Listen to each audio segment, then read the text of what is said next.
Oke, baik Pak Dhatma. Untuk materi berikutnya dan terkait mengelompokkan jenis insiden keamanan siber yang terjadi sesuai dengan tingkat kegentingannya. Nah, kami dari kelompok 21 ini. Dan berikut nah, untuk pengertian dari insiden keamanan siber sendiri, insiden keamanan siber adalah kejadian atau serangan yang mengancam kerahasiaan, integritas, atau ketersediaan dari sistem informasi dan data. Contohnya ada seperti berikut ini. Dan kenapa harus dinilai dampak, urgensi, dan prioritasnya. Nah, jadi tidak semua insiden punya tingkat keparahan yang sama. Dan tanpa penilaian yang terjadi bisa terjadi salah fokus, keterlambatan penanganan insiden kritikal, dan kerugian finansial dan reputasi. Nah, untuk berikutnya terkait menentukan dampak dari insiden keamanan siber. Nah, identifikasi pengguna terdampak berdasarkan data pengguna sistem. Nah, dalam tahap ini kita perlu untuk mengetahui siapa saja pengguna yang terdampak akibat insiden. Untuk langkah-langkahnya ada untuk mengakses direktori pengguna atau sistem manajemen identitas. Lalu untuk menentukan tipe pengguna yang terkena insiden, pengguna biasa seperti internal staff atau end user. Lalu yang kritis seperti admin, manajer, atau eksternal yang seperti pelanggan. Lalu untuk mencatat seberapa banyak pengguna yang terdampak. Nah, jika insiden hanya berdampak pada satu pengguna biasa, maka mungkin tidak dianggap terlalu serius. Tapi jika yang terkena adalah administrator dengan akses root ke sistem utama atau sejumlah besar pelanggan eksternal, maka dampaknya jelas akan sangat besar.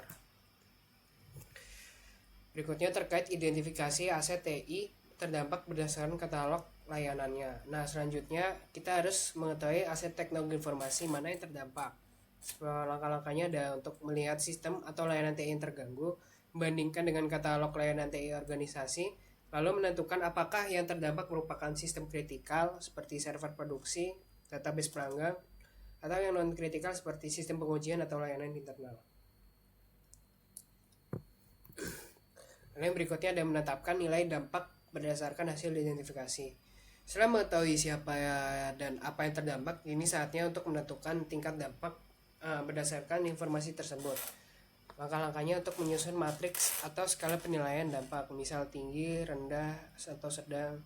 Lalu menentukan nilai akhir berdasarkan kombinasinya. Tingkat kritikalitas pengguna menjadi nilai akhirnya, lalu juga ada tingkat pentingnya aset atau layanan TI yang terganggu. Kemudian mencatat potensi akibat seperti kehilangan data penting, gangguan lain pelanggan, dan reputasi dari perusahaan. Berikutnya terkait menentukan tingkat urgensi dari sebuah insiden keamanan siber.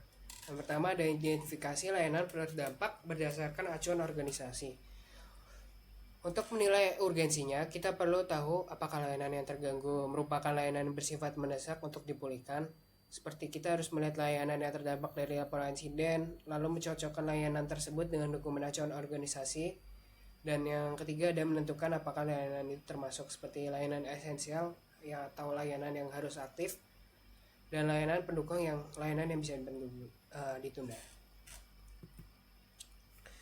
Berikutnya menetapkan tingkat urgensi berdasarkan layanan terdampak. Dari identifikasi tersebut kita menetapkan kategori urgensi insiden. Langkah-langkahnya itu menilai kecepatan pemulihan berdasarkan SLA yang berlaku, kemudian menentukan klasifikasinya, misal urgensi tinggi yang harus pulih kurang dari 1 jam, sedang yang 1-4 jam, dan rendah yang bisa lebih dari 4 jam. Semakin cepat layanan tersebut yang harus dipulihkan, maka semakin tinggi tingkat urgensinya. Ya, ini akan menentukan tekanan waktu pada tim respon insiden. Berikutnya terkait menentukan level prioritas. Nah, menentukan prioritas berdasarkan priority matrix. Setelah kita mengetahui tingkat dampak dan tingkat urgensinya, maka kita dapat menggabungkan keduanya untuk menentukan level prioritas insiden. Proses ini dilakukan dengan menggunakan priority matrix, sebuah tabel atau grafik yang menggabungkan kedua faktor untuk menghasilkan kategori prioritas. Misalnya P1 sebagai prioritas tertinggi, P2 sedang, 3 rendah, dan seterusnya. Nah, sebagai contohnya, insiden dengan dampak tinggi dan urgensinya tinggi akan dikategorikan sebagai prioritas 1 atau P1 yang harus segera ditangani. Kemudian menentukan waktu respon berdasarkan level prioritas. Nah, terakhir dari level prioritas yang sudah ditentukan, kita dapat menentukan waktu respon yang sesuai. Semakin tinggi prioritas, maka semakin cepat waktu respon yang dibutuhkan. Misal, prioritas 1 harus ditangani dalam waktu yang kurang dari 15 menit. 2 yang harus ditangani kurang dari 1 jam, dan 3 yang mungkin maksimalnya adalah 4 jam. Sistem ini akan membantu tim SOC dalam mengelola beban kerja secara efektif serta memastikan bahwa insiden paling berbahaya tidak akan terabaikan. Nah, untuk contoh kasusnya nih, mungkin untuk langkah-langkahnya untuk menentukan dampak ada penggunaan terdampak seperti karyawan biasa, aset yang terdampak ada email internal, dan skor yang terdampak rendah. Itu yang nggak menyentuh sistem penting dan belum ada data yang bocor. Kemudian menentukan urgensi, misal sistem email yang internal, lalu berdasarkan SLA-nya ada respon biasa dalam beberapa jam dan skor urgensinya misal sedang.